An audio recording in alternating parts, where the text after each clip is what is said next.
Hey, welcome everyone to the second to last day of Love Your Body Week.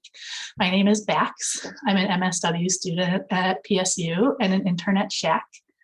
I'm thrilled that we have SJ here today to talk about fat liberation in a fat oppressive world. SJ is also a Master of Social Work student at PSU and the LGBTQ2SI plus program support intern at Portland Public Schools. SJ is a thought leader and national speaker on health at every size, eating disorder harm reduction, treatment, and recovery within queer and trans communities. They weave the principles of fat liberation, queer, disability, transformative, and healing justice into their work while holding a compassionate space for people to heal. Most recently, their focus has been providing peer support coaching to neurodivergent, fat, queer, and or trans folks recovering from eating disorders. SJ, we're really excited to hear from you today, and SJ has generously offered to take questions and comments as they speak today. So, SJ. Thank you, Max. I am excited for this opportunity. It's a little bit of a different presentation than I've ever done before, so yeah, I'm going to share my screen. And go to present mode. Okay. Can everyone see that okay? That looks great. Cool. Okay. So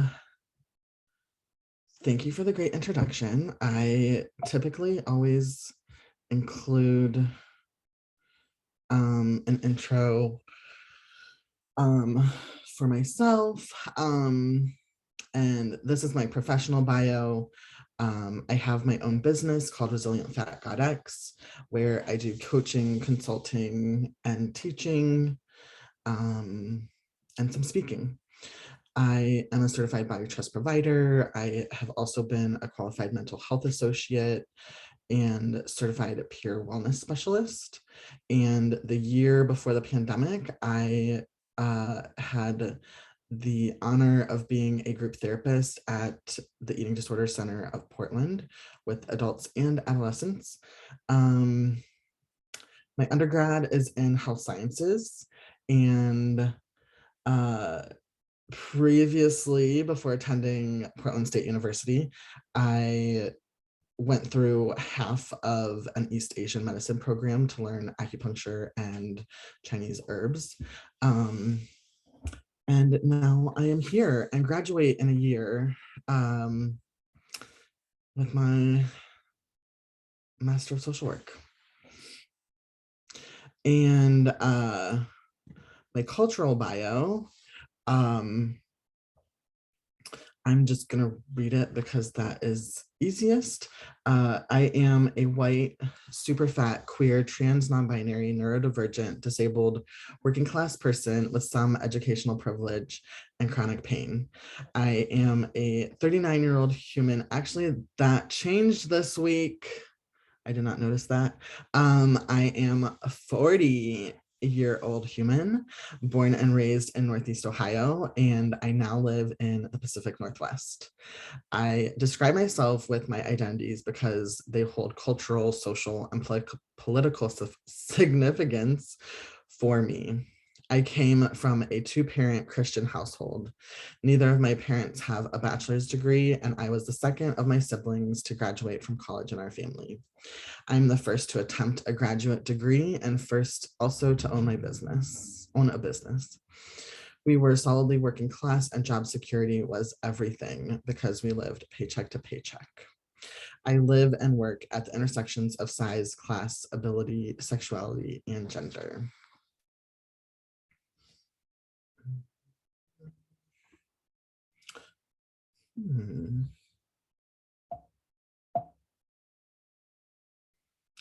So that's not what I wanted to do.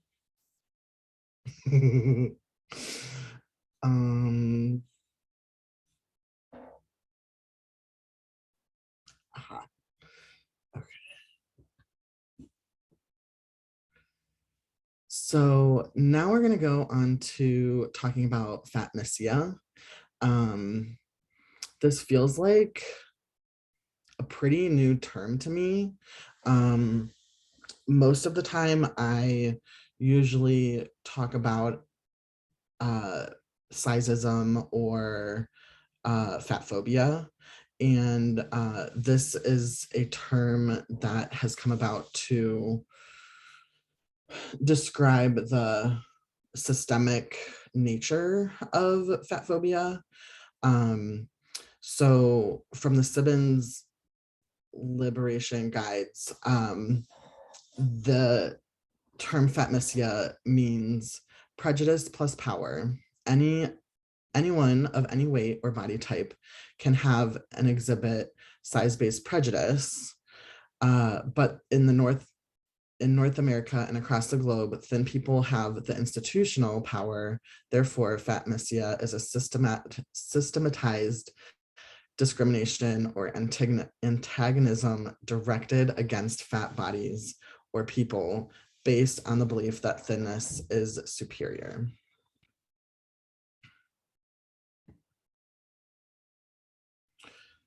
So fatnesia comes from these three incorrect cultural assumptions. One, there is with minimal physical divergence, a quote unquote right or normal body type, and it is a thin one. Second, there is an automatic correlation between thinness and physical health. And in turn, that health is an indicator of value, which is often good moral value, or adding value to society as being thin. And therefore, fatness is taking away value or is negatively seen.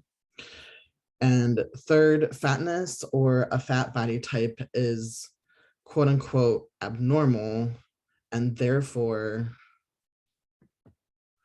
a social disadvantage and or health risk. Are there any questions about that before I go on? No, but SJ, I really appreciate you bringing this concept forward. I hadn't heard it before. Okay, cool. Like the word fitness, yeah. Mm-hmm. So I have examples here in the purple box or on the right side of the slide. And they can be anything.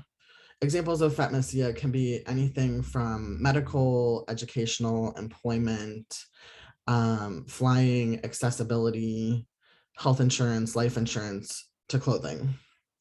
To be more specific, in those examples, medical fatnesia often revolves around subpar care for people in larger bodies. And not only do we get subpar care, but we are also, research shows us that we are treated as if we're lazy, we're annoying to spend time with, that we won't or aren't going to be compliant. And how can you get good healthcare when that is in general how most medical professionals see you? And that can be anyone from nurses, medical assistants to physicians and surgeons. Speaking of surgeons, many surgeries are denied to people in larger bodies, and they are told that they need to lose weight before they can access them, which creates a huge barrier. And doesn't focus on what your actual health metrics are, such as blood pressure, or if you have other co-occurring, I shouldn't say other, if you have co-occurring health problems such as like diabetes or high blood pressure.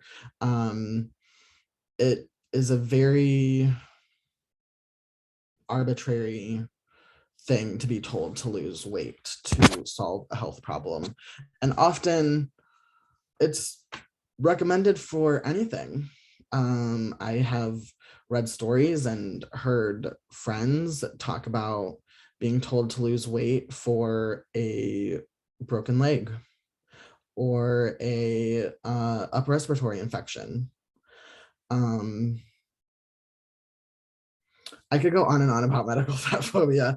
It is probably one of my like areas of interest. And then we have educational.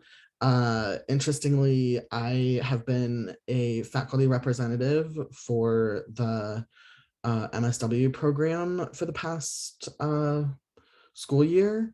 And it was really eye-opening to me after I'd been to a few of them, because they happen monthly, that there are very few, and I'm thinking like 1 to 2 people on the full-time faculty for graduate social work students that are fat. It's other than race, it's probably one of the like least diverse areas for the faculty. And what that tells me is that the way that education is set up, it is not set up to encourage fat people to go into academia. And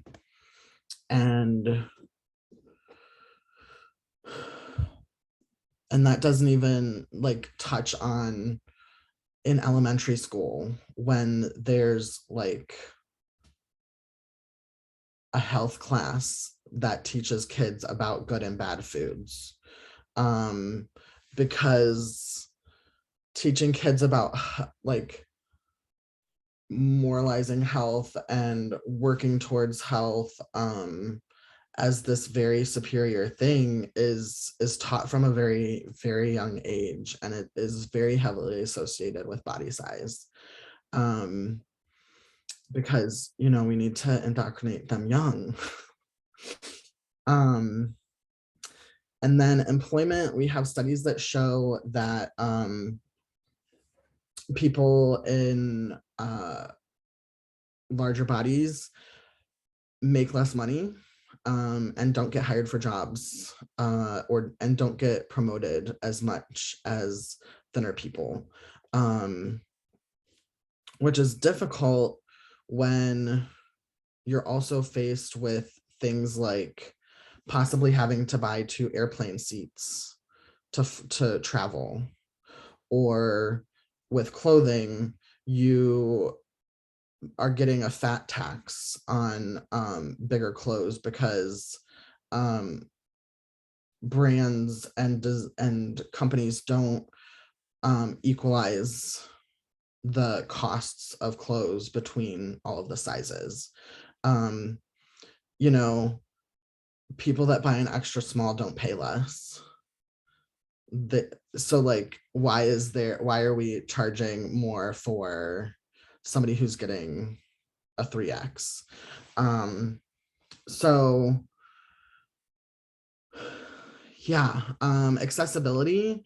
At my internship, I have to play chair,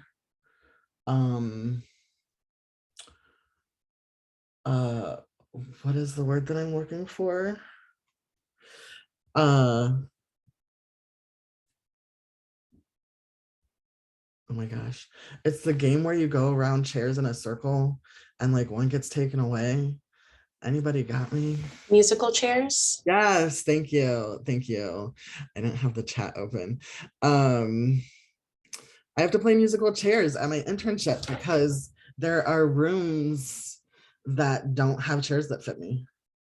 And I have apparently made the choice to not ask or like to not do anything, because I have moved chairs that fit me into the like main employee room, but it doesn't match the other chairs. And so someone keeps moving it out of the room. And it's the only chair that doesn't have arms. So like, what day was that? This past Monday, I could have like gone and ate lunch with everybody, but I didn't want to have to bring in a new chair to sit. And so I just went back to my desk where I was working and kept working. If I was there 5 days a week, I'd probably do something like I'd do things differently. But it does not seem worth the energy when I'm there 12 to 14 hours a week. I could also go on and on and on about examples, but I'm going to keep going.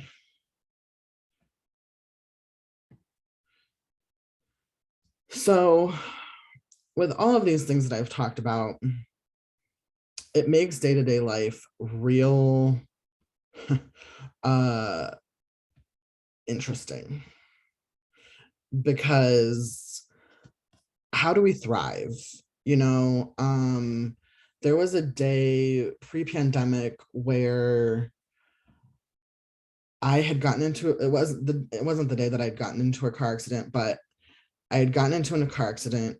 It was the day that I went to go pick up my rental car, and I did not at the time have rental car coverage on my car insurance.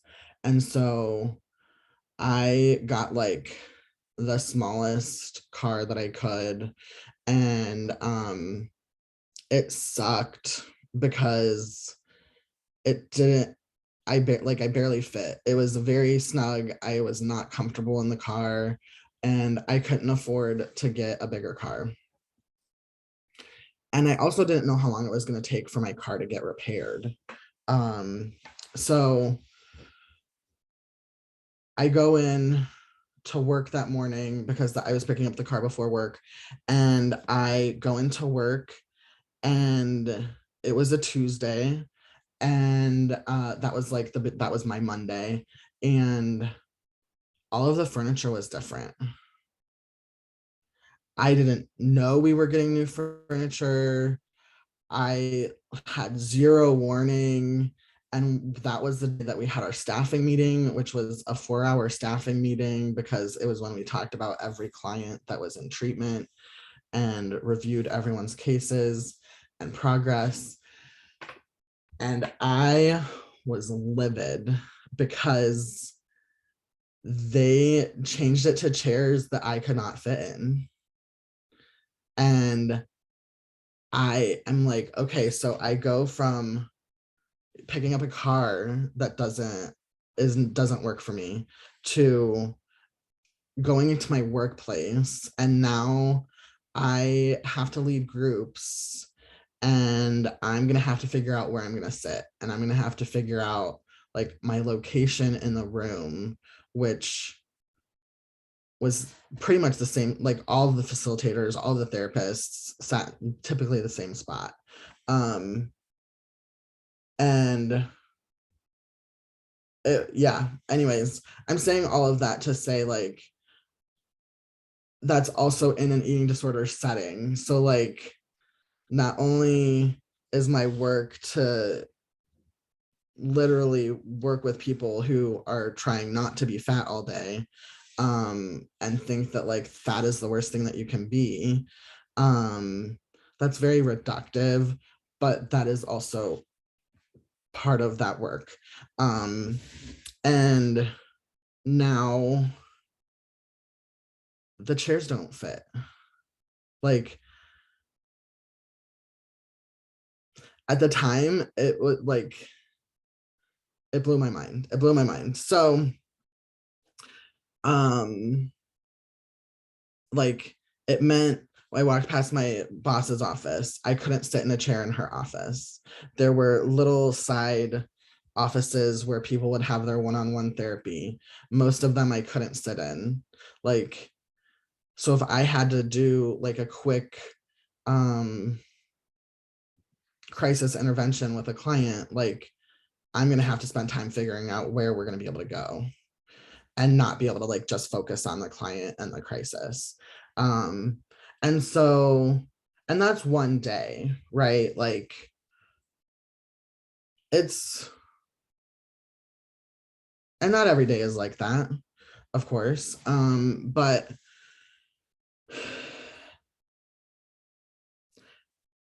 if you are fat or in a larger body, like I don't have to explain to you why it's complicated.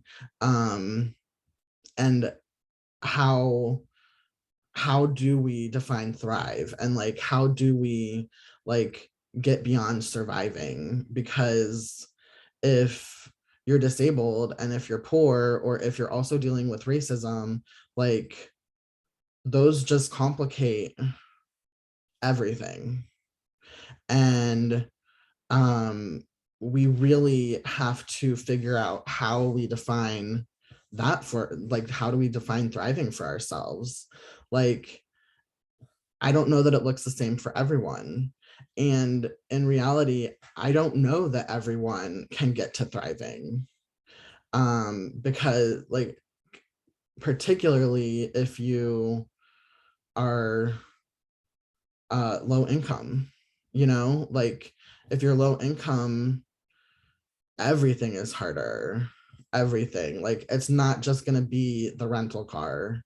Um, because most like Goodwill and those type of places often don't have bigger sizes or like um stylish bigger sizes. And like how do you have style when you're in a bigger body and you're limited to the clothing range that you are? And so like how do you thrive in your style? Like all of it takes work.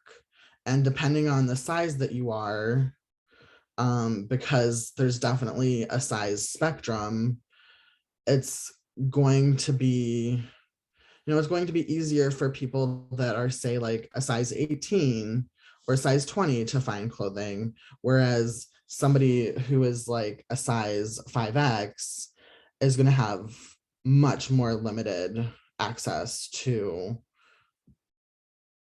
a wide variety of styles to choose from. So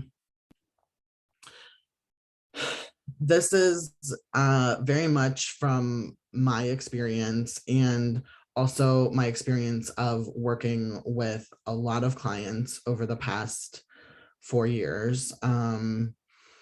Most of my clients are some combination of fat, queer, trans, neurodivergent, and have been impacted some way with food and their body image or like embodying their body. And so one of the first things that I think is super important is rewiring our brain, because we have also been raised in this fat missia environment, right? Like I have not always been a fat liberationist. I didn't even know what fat liberation was until probably 2016. And that was what, 6-ish years ago. So I was 34, you know. I was just listening to an amazing podcast yesterday called Unsolicited Fatties Talk Back. And it is, I think, 5 or 6 fat people. Most of them are Black or Latina. And one of them talked about how he stumbled into fat politics and like found out that fat studies was an area of study through Twitter. And now they have an amazing book called The Belly of the Beast that talks about anti-fatness as anti-blackness. Like, imagine if they hadn't stumbled upon that Twitter thread. So anyways, we have to rewire our brain. We have to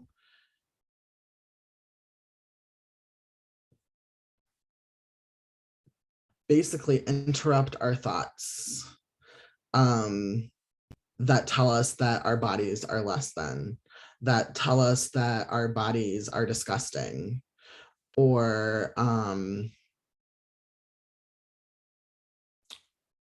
are supposed to be surveilled at all times. You know, I still have the habit of like adjusting my shirt so that like it doesn't look wrinkled or like disheveled, you know, like, because it was one of the things that I learned early on as a kid to like make myself look presentable or to like somehow make myself look smaller. And we have to replace those with like, I am worthy. Like, my fat body is amazing. My fat body has helped me survive. And like a plethora of other things, right? Because it also impacts most fat people and their food. I'm not going to say not all fat people have a bad relationship with food. That is not real. And a lot of us were put on diets by doctors and our parents, or saw our parents dieting and started dieting when we were like 9 or 10. I don't know about you, but 9 and 10-year-olds are supposed to grow. And that usually includes gaining weight. And puberty includes gaining weight. Like, you're supposed to gain weight during those time periods. And so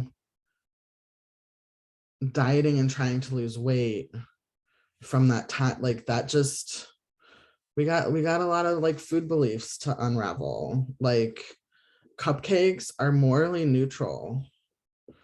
Like, salad and cupcakes, one is not better than the other. They just have different like flavors and macronutrient makeup. Like, those are the kinds of things that we need to rewire. And it's possible. It takes time and practice. But it's possible. And most people don't tell fat people that. One of the reasons why I have been doing eating disorder work is because a lot of fat people are so terrified of gaining more weight or gaining weight or binging that they're actually restricting and not eating enough food. And yet the way in eating disorder land, the way that most fat people are treated is just assumed that everyone is binging. And so most people have been thrown into a binge eating disorder program and the way that binge eating disorder has been treated historically is through weight loss and through dieting, which actually doesn't treat binge eating disorder and is not the way that binge eating disorder should be treated in the first place. But you have people that are restricting going to a binge eating disorder program that tells them that they just need to keep restricting. That doesn't fix or heal anybody's relationship with food. And finally, it is a result still of fatmisia, but in the DSM, they have now at least a label that says atypical anorexia. It's under other specified feeding and eating disorders. But if we don't base any eating disorder on weight, which really it's not a weight disorder, it's an eating disorder, then there would be no atypical anorexia. It would all just be anorexia. And what we also know from research is that there are more higher weight people with anorexia than there are with very low weight anorexia.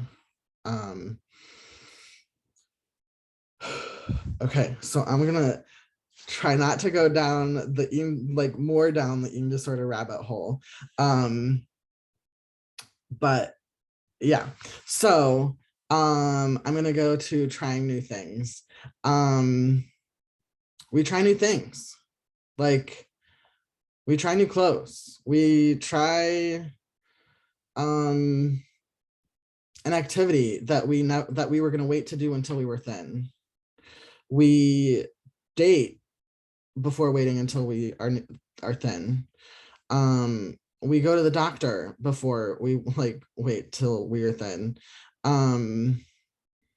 It could be literally anything, but I guarantee that thriving is going to include doing new things. Make new friends. Find the other people that are body positive or fat positive or into fat liberation. Our little Portland area is a great place to do that. The pandemic has killed a lot of fat dreams, but things are opening up more, and there is a, I don't know what they called it, but there is a chunky dunk swim this summer, right? Get a friend, find the stuff. I guarantee that it is out there between here and Seattle. And then the other one is learn to advocate, because we can, we don't have to just accept the horrible treatment from doctors. It's difficult. It's not fun. It is learning a new thing. It is making boundaries, which is deeply uncomfortable for a lot of us. And start small. I don't know that this is super small, but one of the things that comes to mind is tell the medical assistant when you go in for your next appointment that you aren't going to get weighed. And if they because often it's the thing that they do right before they take you back into the room. So I had this happen when I broke my ankle last year, and I went into the orthopedic doctor for the first time, and they stop at the scale, and I'm like, we're not doing that today. And she looked at me, and I was like, yeah, I don't get weighed. And she's like, okay, and takes me back to the room. She was real confused. Other people are like, well, we have to do it. Is there a medical reason why you need to do it? Do you need to know what my anesthesia is today? Do you need to know what it is for medication that I'm going to be prescribed today? Then if not, then I don't need to get weighed. If you want to go further into things, you can say, just write that I refused on my chart. If they're like, but insurance, because really insurance only needs 3 metrics. So they can do your blood ox, they can do your pulse ox, they can do your blood pressure, and they can do your temperature.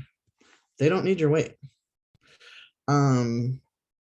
So little things like that. And the more that you dive into all of this stuff, the more that you will find and learn that, like, you know, you can tell your mom not to talk about your body. Or if there's going to be a weight loss contest at your workplace, because those things exist still, you can talk to HR and be like, here's some research. I don't think we should do this. Yeah, there's so much more that I could say, but we only have so much time. So I'm going to go on to this. These are parts of my little fat liberation journey. Thank you, Amanda. Amanda put in the chat, this is great. Everything you are saying is amazing. Thanks. So these, you know, I just wanted to share some of my experience. Like I said, I have not always been a fat liberationist. I had an eating disorder. I was one of those fat people that thought that I was a binge eater, and I was actually like anorexic, bulimic, like off and on for like 24 years until I started my eating disorder recovery, which very much coincided with me finding fat liberation. So like the picture of my boot, I shared that medical advocacy story with you. The middle one, new clothes. You know, I found this diet industry dropout shirt at Fat Fancy, which is a consignment plus size shop in the Portland area. Like, we are super lucky to have a fat basically discount shop clothing. And this was at, I think this was at Beaverton Pride pre-pandemic. And you know, when I was younger, I would have never showed my arms. Like, that would not have been acceptable. So like, new shirt, new like way of wearing it. My cats are like about to be screeching at each other. Anyways, over here we have a picture of a block print that I did. This was, I probably did these in like 2019. It was like a reaction to going to a info session at OHSU about gender affirming surgeries, and their BMIs were much lower than what my BMI was. And so it was a way for me to get some frustration out by like carving the block, and then also like a way to like have this beautiful image of my body. And then up here in the right, I have gender exploration. I think this was probably last year. I don't have very much facial hair in it. So yeah, I have like black men's shorts on and a t-shirt and suspenders. I'd never worn something like that before last year. And it really was after accepting and like having a lot of care about my body in recovery and in the beginning of my fat liberation journey that opened things up for me to actually explore my gender. Because, and I think still now, but like before that, I really very much feel like my gender was just fat. Like, Did I do the femme thing to perform? Yes, I did. Over here on the left. That was probably the first time I'd ever worn a like strapless bra, or not bra, dress. And that was a Curves and Bloom event that happened in Seattle. That was a full day like shopping and workshops, and had this panel with Jess Baker, Troy, who on Instagram is Lord Troy. Who else was on the panel?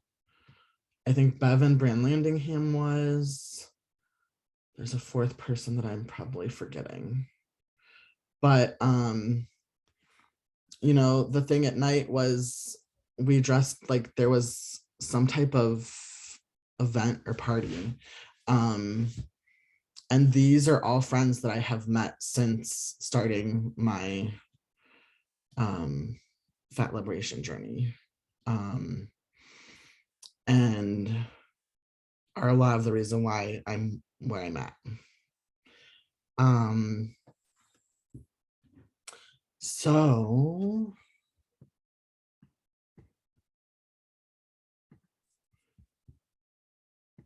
those are just some of the things that I've done.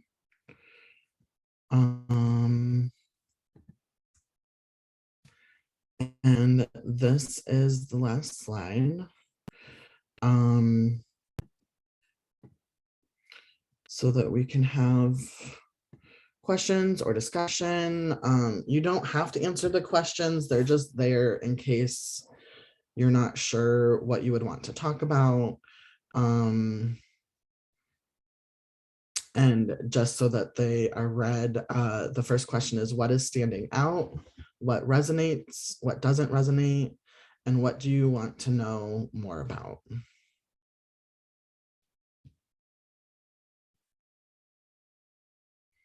So I will open it up if there is anybody that has a question or wants to discuss something. We have like 6-ish minutes. SJ, thank you so much for sharing all of this. I was thinking about, I read Roxane Gay's Hunger, and she talks about like she knew she wasn't the problem. She knew the world was the problem, but she felt like it was easier to fix herself. Like she was going to fix herself quicker than she could fix the world, right? And then that like advocacy piece doesn't come in until much later. And I guess I'm curious about how to, because that feels so healing, right? Like that part about thriving, like being able to advocate for ourselves and for others. I don't know, like when did that come into your journey? How do you like, I guess I'm just curious about bringing that in as soon as possible into the journey for the ways that it feels really helpful.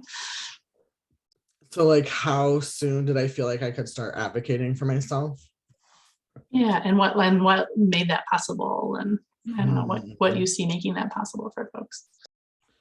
I think hearing other people's stories, reading blogs from other people that have written about their experiences with medical advocacy,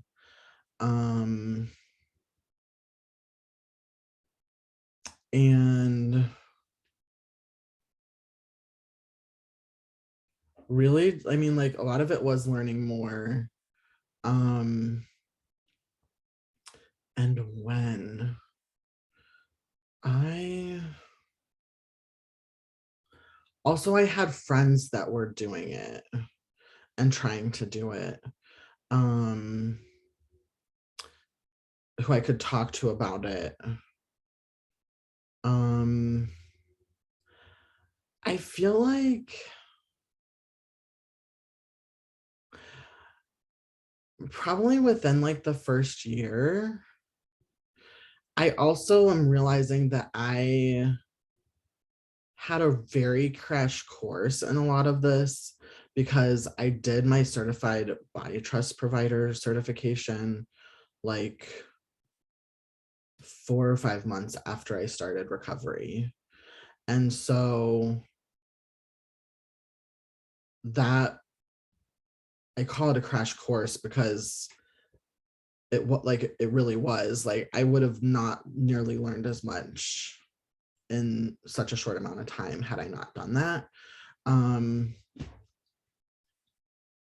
so I say that because I don't want like anybody to feel like, well, if I don't do it within the first year or two, then like I'm failing. No, like it's just whenever you're ready and have the spoons, like have the energy to be able to advocate for yourself.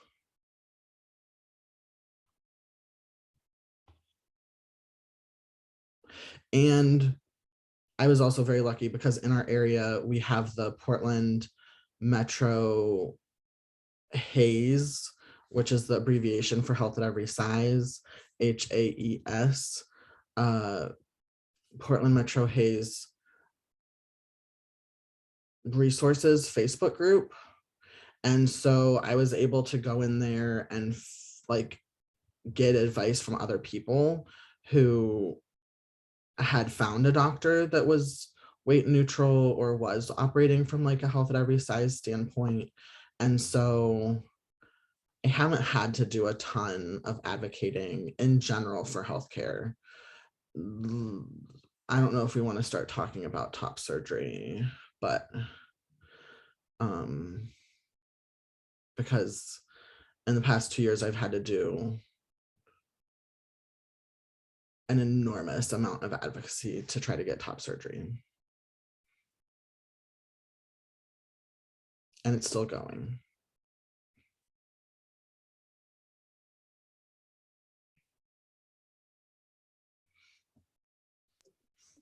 Thanks, SJ. Thank you. SJ, I also just want to echo backs and appreciating so much your talk today.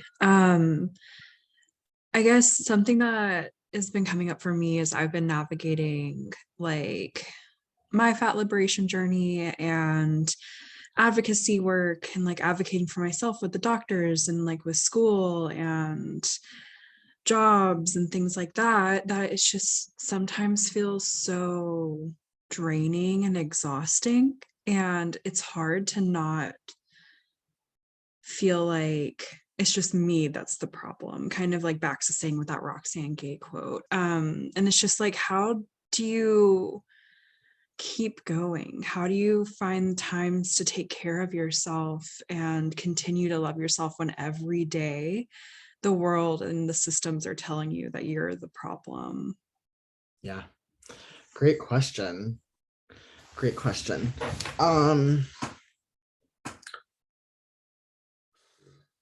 So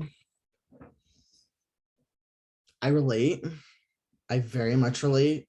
The things that have helped me over time are realizing that I don't have to advocate for every single thing or every single wrong that I hear. Because my sustainability is more important than trying to change every interaction that I have or see. That is hard. That is, for somebody that is very justice oriented, that is not an easy thing to do, to like pick and choose what I'm going to spend my energy on. Other than that, I talk to my friends. You know, the biggest way for me to stay out of shame is to not keep things to myself. So I talk to my friends who have a similar orientation to like bodies and liberation that I do, because if I am spiraling into the like, I wish I could just lose weight rabbit hole, my friends very quickly are like, yeah, how'd that work out for you? You know, like, let's think that through. Or or even just remind me that it isn't like, it is the world and it's not my body. And time with fat friends.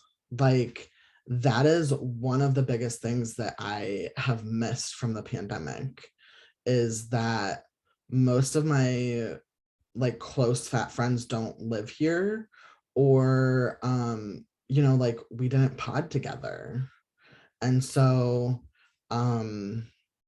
it's been really hard to have community, and community for me has been like life-changing and life-giving. And so that is one of the ways that I fill myself back up and have energy to like go back into the world.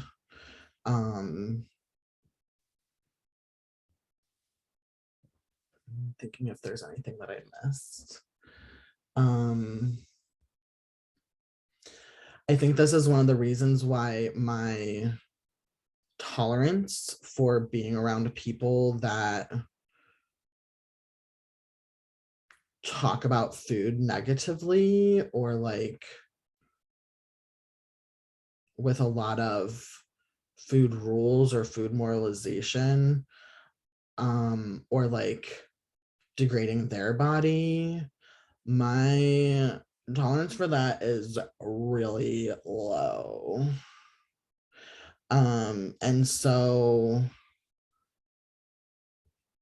you know, years later, there are friends that like just faded away because I didn't have the energy to like tell them why I wasn't hanging out with them as much, or tell them why I wasn't calling them, you know, like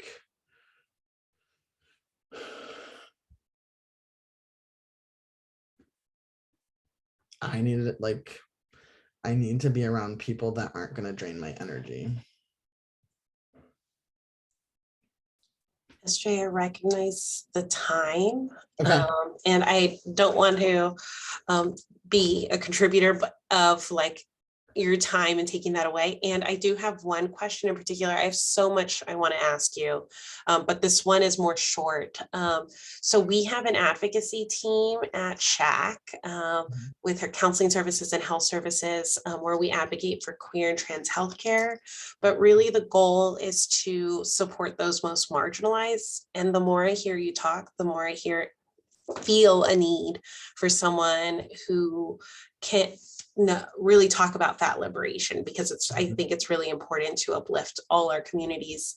And I'm curious, are there experts here on campus that you would say, like, go to this faculty member or go to this resource beyond you, obviously, because our resources are limited. And but I'm curious, like, who would you go to on campus? I think that maybe someone exists in the women and gender studies, but I've never taken classes there and I don't know who the person would be. And that does not exist in the School of Social Work. Okay. At least in the graduate faculty. I don't know about the undergraduate faculty. Thank you. If anyone comes to mind, please let us know. But this was really informative. Yeah, there's local people, just not at the school that I know of. Okay. Well, thank you so much. I also wanted to say I can't wait to share this recording with our health and counseling services staff. I think they're going to find it very helpful. Great. Thank you. SJ, I want to echo that. Thank you so much. I am so grateful for you sharing some of your experiences. I appreciate your focus on thriving in a fat, oppressive world, given what a challenge that is. Like Amanda mentioned, we're going to send the link to this recording out. I want to mention, like SJ, you touched on the effects of fatnesia in healthcare, and in her keynote, Shiloh George is going to share some of her own journey and offer tools for navigating medical systems. So I hope folks will join us for that. There's also an upcoming online dance class with folks from Body Home Fat Dance, which will be a great space of joyful movement. So thank you all, and hope to see you at other Love Your Body events. Thank you, SJ. Thank you.